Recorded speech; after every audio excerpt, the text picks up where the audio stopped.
Hello बच्चों, ये मेरे पास क्या है 8th क्लास की ज्योग्राफी मतलब भूगोल की बुक है और उसका फर्स्ट चैप्टर हम यहाँ पे पढ़ रहे हैं और मेन जो चीज़ें हैं वो समझने की कोशिश करेंगे।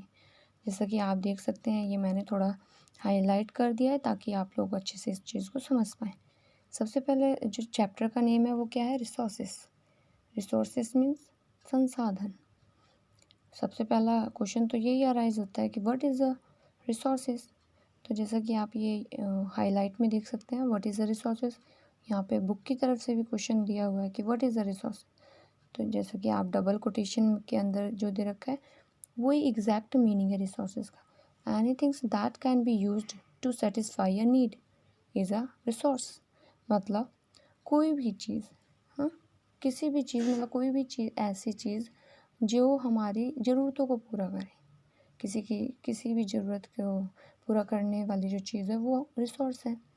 जैसे हम स्टडी के लिए अपने क्या यूज़ करते हैं, पेन, पेंसिल, इरेज़र, शार्पनर, ये सारे क्या हैं, ये हमारी स्टडी में मतलब स्टडी से रिलेटेड हमारी ज़रूरतों को पूरा करते हैं। तो ये क्या है, ये रिसोर्सेज हैं। ऐसे ऐसी जो भी चीज़ हमारी ज़रूरतों को पूरा करे वो रिसोर्स है। Anythings that can be used to satisfy a need, we use them to satisfy our needs. What is this?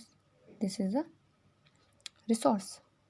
Okay, अब मेन चीज़ और अब इसके बाद नेक्स्ट क्वेश्चन क्या अराइज होता है कि how does somethings became a resource. मतलब किस तरीके से, क्यों, मतलब कोई भी चीज़ रिसोर्स कैसे बनती है। हाँ, ऐसे तो बहुत सारी चीज़ें होती हैं हमारे आसपास, हाँ, लेकिन वो चीज़ें रिसोर्स मतलब संसाधन कैसे बनती हैं। अब ये क्वेश्चन हुआ दूसरा, तो इसका क्या आंसर होगा, इट, हाँ, इट्स यूज़ और utility gives it a value. All resources have some values. किसी भी चीज़ की मतलब कोई भी ऐसी चीज़ जिसका उसमें मतलब जिसकी कोई वैल्यू हो, वैल्यू होनी चाहिए, उसकी कीमत होनी चाहिए उसकी, हाँ, तो उसे हम क्या बोल देते हैं, वो मतलब अगर किसी भी चीज़ की जिसकी कोई वैल्यू है तो वो रिसोर्स बन जाती है, हाँ। जैसे ओके ठीक है, एक बार और मतलब रिपीट कर देते हैं ये कोटेशन वाली को।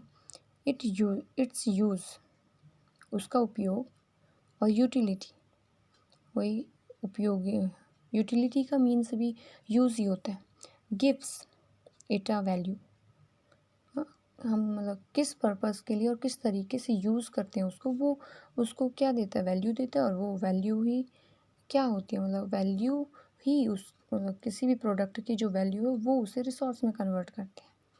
अब वैल्यू क्या है, सबसे पहले अब ये क्वेश्चन उठेगा कि मतलब क्या वैल्यू, कैसी वैल्यू। वैल्यू मीन्स वर्थ, हाँ, उसकी कोई कीमत होनी चाहिए। Some resources have economic values, some do not. मतलब बहुत सारे ऐसे रिसोर्सेज होते हैं जिनकी इकोनॉमिक वैल्यू होती है। मतलब वैल्यू जिस चीज़ को, मतलब यहाँ पे ये समझने की कोशिश करना, कोई भी चीज़ है जिसकी कोई वैल्यू है वो क्या है, रिसोर्स है। बट उन चीज़ों में से सबकी वैल्यू है, लेकिन उनमें से कुछ चीज़ें ऐसी होती हैं जिनकी इकोनॉमिक वैल्यू होती है। इकोनॉमिक वैल्यू मतलब वो पैसे से संबंधित चीज़, पैसे से संबंधित जो फाइनेंशियली थोड़ी इम्पोर्टेंट होती है। पैसे से संबंधित चीज़ जो होती है उसकी मतलब पैसे से संबंधित कोई वैल्यू होती है। तो और कुछ चीज़ ऐसी होती हैं जिनकी पैसों वाली ज़रूरत मतलब पैसों वाली जो वो है वैल्यू नहीं होती, पैसों वाली वैल्यू नहीं होती। जैसे कि यहाँ पे एग्जांपल भी दिए हुए, metals have an economic value. Metals होते हैं जैसे हमारी धातुएं होती हैं, सोना फॉर एग्जांपल, सोना, चांदी, हाँ, ये क्या है, इनकी एक इकोनॉमिक वैल्यू है। ये पैसे, हाँ, इनको हम पैसे से इन्हें जैसे अगर हम कहीं से निकालते हैं इन्हें, फिर इनसे हम ज्वेलरीज वगैरह बना के हम बेच सकते हैं, तो उसकी एक इकोनॉमिक वैल्यू हुई ना। तो लेकिन a beautiful landscape may not, लेकिन जैसे कोई भी सुंदर सी कोई सीन होता है, हाँ, कोई सुंदर सा पहाड़ी एरिया होती है, उसकी इकोनॉमिक वैसे वैल्यू नहीं होती। अगर हम डायरेक्टली देखें तो उसकी डायरेक्टली इकोनॉमिक वैल्यू नहीं होती, बट जैसे लेकिन अगर टूरिस्ट के रूप में, जैसे अगर कोई ऐसी जगह है जहाँ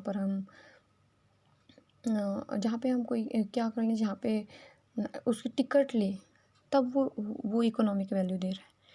जैसे अगर हम चिड़ियाघर जैसे जाते हैं, चिड़ियाघर जाते हैं, या कोई ऐसे एरिया में जाते हैं जहाँ पे टिकट लगती है, तो उसका इकोनॉमिक वैल्यू है। लेकिन जैसे कोई ऐसे चिड़ियाघर है, मतलब छोटा सा जंगल है, हाँ, अगर हम जंगल में ऐसे ही नॉर्मली घूमने जाते हैं तो उसका मतलब पैसे वैसे से संबंधित कोई वो नहीं लगती ना, तो वैसे तो वो रिसोर्सेस हैं, लेकिन उनकी इकोनॉमिक वैल्यू नहीं है। तो यहाँ पे ये एक पेटेंट की बात भी करी गई है। पेटेंट क्या होता है, ये भी एक मेन बात है। जैसे यहाँ पे थोड़ा नीचे देखेंगे तो some resources can become economically valuable with time. कुछ ऐसी चीज़ें होती हैं जो समय के साथ वैल्यूएबल हो जाते हैं। वैल्यूएबल मतलब कुछ जैसे कुछ ऐसी चीज़ होते हैं, एंटी पीस होते हैं। जैसे हम म्यूज़ियम्स वगैरह, और म्यूज़ियम होते हैं जैसे जहाँ पे चीज़ें संग्रह कर कर रखे जाते हैं, वहाँ पर जब देखते हैं तो क्या देखते हैं, वहाँ पर पुरानी पुरानी चीज़ें हमारे काफ़ी, हाँ, एंशंट पीरियड से रिलेटेड जो चीज़ें हैं वो हमारी वहाँ पर शोकेस के लिए रखी होती हैं। जब हम उनको देखते हैं तो उनकी एक वैल्यू है ना, जैसे हमारे नॉर्मली ये होते हैं घरों में, अगर हम देखते हैं तो अभी वैसे तो नहीं होते, लेकिन गांव एरिया में हो गया, तो वहाँ पर क्या देखते हैं, मटके होते हैं, मिट्टी के मटके होते हैं, हाँ, उनमें हम पानी पीते हैं। पानी वाले जो पीने के मटके होते हैं, उसकी आज के टाइम पर उतनी ज़्यादा मतलब महत्व नहीं दिया जा रहा। लेकिन अगर हम उनकी बात करें, उन मटकों की बात करें जो हमारे हड़प्पा हो गया या हड़प्पा संस्कृति से रिलेटेड है, जो वहाँ पर मटके पाए, उनकी एक बहुत एक अलग ही कीमत है। हाँ, वो एक एंटीक पीस में आ गया, और उसकी एक उस तरीके से वैल्यू, अगर एंटी पीसों की वैल्यू भी बहुत ज़्यादा होती है, जैसे कोई करोड़ों करोड़ों में लोग चीज़ें खरीदने लग जाते हैं पुरानी, तो यही है कि समय के साथ भी चीज़ों की वैल्यू हो जाती है। अब यहाँ पे एक पेटेंट की बात करेंगे, वो भी अच्छे से समझना ज़रूरी होता है। देखो पेटेंट क्या होता है, पेटेंट वो होता है कि जैसे हमने कोई अपनी चीज़ है, मतलब हमारी कोई भी चीज़ है हमने इन्वेंट करी हो, लेकिन हाँ, इन्वेंट करी, लेकिन उस चीज़ का अगर हम पेटेंट करवा लें, पेटेंट करवाने का मतलब होता है कि एक इस तरीके का अधिकार प्राप्त हो जाता है, मतलब सरकार के द्वारा एक ट्रेडमार्क होते हैं, पेटेंट होते हैं। तो ये सब करवाने से क्या हो जाता है, बस एक लिखित के तौर पर दस्तावेज़ वगैरह बनवाना पड़ता है कि भाई ये हमारी चीज़ है, ये हमने इन्वेंट करी है, और इसका जो मालिकाना हक है, मतलब इसका जो ऑनर है वो मैं हूँ। अगर इस चीज़ को कोई और यूज़ करे, मेरे अलावा मेरी परमिशन के बिना अगर कोई और यूज़ करता है, तो जो उस चीज़ का ऑनर है वो कंप्लेन अगर पुलिस में जाके कर दे, तो जिसने यूज़ करा है विदाउट इन्फॉर्म, उसके खिलाफ कार्रवाई की जा सकती है। तो ये होता है एक पेटेंट वाली चीज़। तो यहाँ पे ये एग्जांपल दिया गया है, जैसे कि कोई ग्रैंड मदर है, अगर वो क्या कर लेते हैं, ग्रैंड मदर जो घरेलू नुस्खे नुस्खे होते हैं हमारे, घरेलू नुस्खे मतलब घर में हम छोटी छोटी बीमारियाँ होती हैं, छोटे मोटे खांसी जुकाम के लिए छोटे छोटे नुस्खों का यूज़ करते रहते हैं घर में, हाँ, कहीं अदरक, उसमें अदरक गुड़ शहद वहद का कुछ करके खांसी की दवाई बना लेते हैं। तो इस तरीके की चीज़ें होती हैं घरेलू, अब लेकिन उनका वैसे कोई महत्व नहीं है ना, उसे कोई इम्पोर्टेंट नहीं देता। लेकिन अगर हम कोई ऐसा नुस्खा है, और जाके अगर हम उस चीज़ का क्या करवा लें, पेटेंट करवा लें, तो पेटेंट करवाने से क्या हो जाएगी वो चीज़, पेटेंट करवाने से वो चीज़ एक वैल्यूएबल चीज़ बन जाएगी। और अगर वो नुस्खा कोई और, मतलब अगर उस चीज़ का कोई और यूज़ कर रहा है, तो फिर उसके खिलाफ वो करी जा सकती है। और वो पेटेंट करवाने के बाद अगर वो रेसिपी को कोई अगर लेना भी चाह रहा है, तो हम मतलब जो ऑनर है उस रेसिपी का, जिसने वो इन्वेंट करी है, तो वो अपना मतलब उससे परमिशन लेनी बहुत ज़रूरी है। जैसे हम बीकानेर देखते हैं, बीकानेर का नाम आप लोगों ने कितना सुना होगा, कि बीकानेर का क्या हो गया, रेस्टोरेंट वगैरह देखे होंगे, होटल्स देखे होंगे, हाँ, तो ये जो बीकानेर है, बीकानेर का किसी कोई ऐसा ऑनर भी होगा बीकानेर का जिसने इसका पेटेंट करवाया होगा। हाँ, मीन्स पेटेंट इसका एक, हाँ, पेटेंट या ट्रेडमार्क करवाया होगा इसका, कि भाई अगर उसके अलावा जो अलग से जो लोग उस बीकानेर शब्द का यूज़ करते हैं तो उसके लिए उन्हें या तो उस ऑनर को, बीकानेर के ऑनर को पे करना होता है, या उससे परमिशन लेकर वो अपना यूज़ करते हैं उस बीकानेर शब्द को। तो उस चीज़ को बोलते हैं, क्या बोलते हैं, उस चीज़ को ही हम ये क्या बोलते हैं, पेटेंट करवाना। देखो आप जैसे छोटा सा ये ब्रैकेट में जो दे रखा है वो भी देख सकते। It means, patent means, it means the exclusive right over any idea और इन्वेंशन। कोई भी आइडिया है, मतलब कोई भी आइडिया है या कोई हमने न्यू इन्वेंशन करी, कोई आइडिया मतलब हमारे विचार होते हैं हम, क्योंकि जो इंसान होता है किसी भी चीज़ के बारे में अगर कोई सोचता है तो हर बार वो नए नए तरीके से नए नए विचार ला सकता है। तो वो उस सोच का, कि भाई उस सोच को वो इस तरीके से यूज़ करेगा, तो उसके ऊपर भी वो उसका पेटेंट करवा सकता है कि भाई मेरी ये सोच है, मुझे ये करना है। कोई भी मतलब कुछ सोचा उसने कि भाई हाँ मुझे इस तरीके की डिज़ाइनिंग करनी है, लेकिन वो यूनिक है, वो किसी और के जैसे नहीं, यूनिक सी चीज़ है, तो वो क्या करेगा, उस चीज़ की वो पेटेंट करवा लेगा। अगर वो डिज़ाइन कोई और यूज़ करेगा तो फिर उसके खिलाफ़ वो FIR, मतलब उसके खिलाफ़ कंप्लेंट कर सकता है, फिर पेनल्टी में भी कुछ दूसरे वाले को देना पड़ेगा। तो ये होता है पेटेंट। ठीक है, अब आगे जल्दी जल्दी देख लेते हैं, नहीं तो लॉन्ग वीडियो हो जाएगा। Okay, time and technology are two important factors that can change substance into resources. मतलब क्या होता है, टाइम, समय, और टेक्नोलॉजी। जैसे हाँ, टाइम का देखो, टाइम का क्या है, टाइम और टेक्नोलॉजी दोनों ही चीज़ें किसी भी चीज़ को, मतलब छोटे छोटे जो पदार्थ होते हैं, छोटी छोटी जो चीज़ें होती हैं उनको एक संसाधन में कन्वर्ट कर देती है। जैसा कि अभी हमने क्या बात करा था, बीकानेर। हाँ, बीकानेर शब्द का हमने अभी बात करा ना, बीकानेर जो शब्द है, जब किसी ने वो स्टार्ट करा होगा ये बीकानेर शब्द, उसके उस टाइम पर उतनी ज़्यादा वैल्यू नहीं थी। उस टाइम पर उतनी ज़्यादा वैल्यू कहाँ रही होगी, कुछ भी नहीं। लेकिन जैसे जैसे ये फेमस हुआ तो उसकी उसकी एक बहुत मतलब उसकी एक बहुत वैल्यू है उस चीज़ की। और अगर वो उसकी वैल्यू है, अगर कोई और यूज़ करता है तो उसके खिलाफ़ भी चीज़ें हो सकती हैं। तो अगर उसे जैसे कोई उस बीकानेर शब्द को लेना चाहता है ना, तो उसे उसके लिए उस मालिक को पे भी करता है वो, कहीं मतलब पैसे भी देने पड़ते हैं उसे। अगर मालिक डिमांड करता है कि भाई अगर तुम्हें हमारा ये ट्रेडमार्क चाहिए तो तुम्हें हमें इतना पे करना पड़ेगा, तब तुम हमारे इस ट्रेडमार्क को या इस शब्द को, बीकानेर शब्द को यूज़ कर सकते हो। तो ये समय के साथ मतलब टाइम के अकॉर्डिंग उसकी वैल्यू बढ़ी ना। और जहाँ वो एक छोटा सा शब्द था बीकानेर, लेकिन बाद में आज के टाइम पर क्या देखते हैं हम, आज के टाइम पर उसकी एक वैल्यू है, अब एक संसाधन के रूप में कन्वर्ट हो चुका है, उसकी एक इकोनॉमिक वैल्यू है। चल, और टेक्नोलॉजी की कैसे बात करें, अगर टेक्नोलॉजी की बात करें तो टेक्नोलॉजी क्या है, टेक्नोलॉजी हमारे वही तो होते हैं, थॉट्स ही तो होते हैं।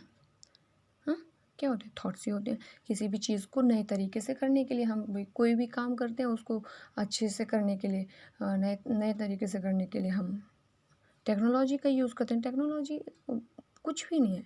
टेक्नोलॉजी क्या है, बस टेक्नोलॉजी नई सोच, मतलब किसी भी काम को नए तरीके से करना।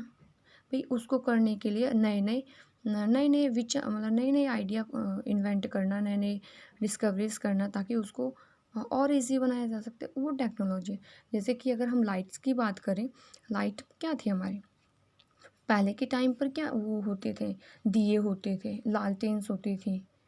हाँ, तो वो सब चलता था। लेकिन धीरे धीरे अब ये हम आज के टाइम पर ये, फिर पहले बल्ब भी होते थे 100 वाट के, जो येलो कलर के होते थे। हाँ, और आज के टाइम पर ये LEDs हो गई, LEDs वर्क, CFL, ये छोटी छोटी, अब नई नई, ये क्या, ये इन्वेंशन ही तो हुए ना। ये किसी के मन में ये थॉट तो आया होगा ना कि भाई अभी लाइट है, मतलब ये सॉरी वो दिए हैं, लालटेन है, तो इसी तरीके से हम कुछ वो कर सकते हैं, बल्ब। तो ये क्या, ये एक आइडिया ही तो था ना उनके मन में, जिसने भी ये बल्ब बनाया उसके मन में एक आइडिया ही तो था वो। तो इस तरीके से तो टेक्नोलॉजी कुछ भी नहीं है, टेक्नोलॉजी बस क्या हमारे हमारे क्या होते हैं, it is their ideas, knowledge, invention and discoveries. ये होती है नए नए थॉट्स लाना, वो भी डेवलपमेंट करते जाना, वही हमारा टेक्नोलॉजी हो जाता है। अगर हम एक बार इसको रेट भी कर दें तो देख लेते हैं, ठीक है। ईच डिस्कवरीज, चलो, time and technology are two important factors that can change substances into resources, both are related to the needs of the people. Okay, मतलब दोनों चीज़ें ही लोगों की ज़रूरत से संबंधित होते हैं। People themselves are the most important resource. लोग खुद ही, मतलब जो अगर हम इंसान की बात करते हैं, हम दुनिया की चीज़ों के बारे में बात करते हैं, ये रिसोर्स है, ये रिसोर्स है, लेकिन इंसान की अगर बात करें तो वो खुद भी एक रिसोर्स है। क्यों? क्योंकि वो भी तो उसके, क्यों, it is their ideas, knowledge, invention and discoveries that lead to be the creation of more resources. क्योंकि उसके जो विचार होते हैं, उसके जो आइडिया होते हैं, उसकी जो नॉलेज होती है, मतलब ज्ञान होता है, कुछ नई चीज़ें बनाने की जो सोच होती है, या कोई खोज करता है, तो यही चीज़ें तो नए नए, ये जो चीज़ें होती हैं ये नए नए क्या, मतलब नए नए रिसोर्सेज को जन्म देती है। तो इसलिए इंसान भी एक रिसोर्स है। ईच डिस्कवरी और invention leads to many others. The discovery of fires led to be the practice of cooking and other processes, while the invention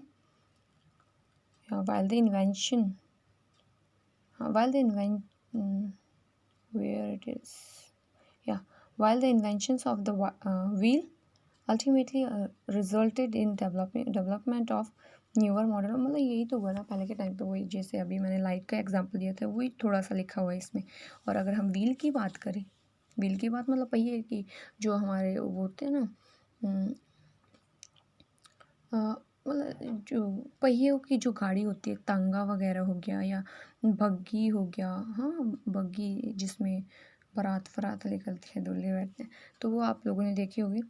तो वो पहले, अभी के टाइम पर तो ऐसे, लेकिन पहले तो और भी अलग तरीके के व्हील ही होते थे। व्हील तो होते थे ऐसे ही, बट अब धीरे धीरे उसमें परिवर्तन आया ना। पहले मोटे मोटे होते थे, जैसा लोगों ने हाथ से बना के होते थे, तो वो उस तरीके के होते थे।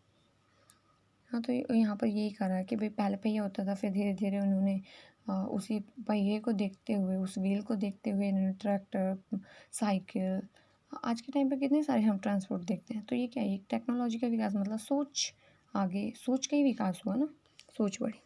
चलो अभी ये हो गया। अब हम नेचुरल रिसोर्सेज की बात कर लेते हैं। What is natural resources? देखो यहाँ पे नेचुरल रिसोर्सेज की फर्स्ट लाइन में ही डेफिनेशन दे रखी है, जैसे resources that are drawn from nature and used without much modifications are called natural resources. मतलब कोई भी चीज़ जो क्या है, जो हमें मतलब जो हमें नेचर मतलब प्रकृति से प्राप्त होती है, और प्रकृति से जो चीज़ प्राप्त होती है उसमें हम ज़्यादा बदलाव नहीं करते। हम बिना ज़्यादा बदलाव करे हम उसका जैसे वो मिल रही है वैसे के वैसे यूज़ करना, वो क्या है, नेचुरल रिसोर्सेज कहलाते हैं। जैसे अगर हम बात करें, किसकी बात करें, एयर की बात करें, जहाँ यहीं पे देखो एग्जाम्पल दे रखा, एयर, वाटर, और सॉइल हो गया, मिनरल्स हो गए। ये चीज़ें हमें मतलब नेचर से प्राप्त हो रही है, इनमें हम ज़्यादा बदलाव तो नहीं करते ना। एयर का हम ऐसे यूज़ करते हैं, सांस लेते हैं उसमें। वाटर का भी हम डायरेक्टली उस तरीके से यूज़ करते हैं, लेकिन जैसे आरओज़ हो गए, फिल्टर मशीन्स हो गई, इनका यूज़ हम पानी को साफ़ करने में तो कर लेते हैं, जो गंदा पानी है। लेकिन अगर पहले के टाइम पर अगर हम देखते तो पानी को हम ऐसे डायरेक्ट, पहले थोड़े ना ये आरओ फिल्टर वगैरह होते थे। पहले के टाइम पे तो शुद्ध पानी होता था, घड़े उससे कुएँ होते थे, नल होते थे, उनसे निकाला, घड़े में भरा और पिया, और वो फ़ायदा भी करता था बहुत। चलिए हो गया, ठीक है। अभी नेचुरल रिसोर्सेज मतलब प्राकृतिक संसाधन की डेफिनेशन पता चल गई। जो चीज़ें हमें प्रकृति से प्राप्त हुई और हम उनमें बिना बदलाव करे, ज़्यादा बदलाव नहीं करते, बस ऐसे ही हम यूज़ करते हैं, डायरेक्टली यूज़ करते हैं, या थोड़ा कुछ ज़्यादा चेंजेस नहीं, थोड़े बहुत चेंजेस कर कर हम उससे यूज़ करते हैं, तो वो हमारे प्राकृतिक संसाधन कहलाते हैं। ठीक है, ओके। प्राकृतिक संसाधन कहलाते हैं। और प्राकृतिक संसाधन को है ना कई तरीके से थोड़ा देखा गया। देखो, प्राकृतिक संसाधन को on the basis of their development, on the basis of their development, अगर हम ये नेचुरल रिसोर्सेज के उसकी बात करें, डेवलपमेंट विकास की बात करें कि भाई उनका विकास कैसे होता है, तो उसको दो कैटेगरीज में बांटा गया है, एक तो एक्चुअल में और एक पोटेंशियल में। एक्चुअल होता है कि देखो, एक्चुअल और पोटेंशियल की यहाँ पे डेफिनेशन में दे रखे हैं। Actual resources are those resources whose quantity is known, मतलब जिस चीज़ को हम जानते हैं, जिस चीज़ को हम गिन सकते हैं, भाई कोई भी चीज़ है, कोई काम ऐसा है या कोई ऐसी चीज़ जो बनी बनाई है हमारी आंखों के सामने, हम उसको काउंट कर सकते हैं, देख सकते हैं, हाँ भाई हमारे पास इतने ये हैं, तो ये हमारे ये एक्चुअल रिसोर्सेज हो गए। और पोटेंशियल जिनके बारे में हम सिर्फ क्या कर रहे हैं, we just thinking, we just imagine, we exactly know, हाँ, वी एग्जैक्टली डोंट नो कि क्या मतलब कितने हैं, क्या है, वो सब के बारे में हम अभी उतना नहीं जानते ना। देखो, potential resources are those whose entire quantity may not be known, and these are not being used at present, मतलब जिसको हम अभी प्रेजेंटली यूज़ नहीं कर सकते।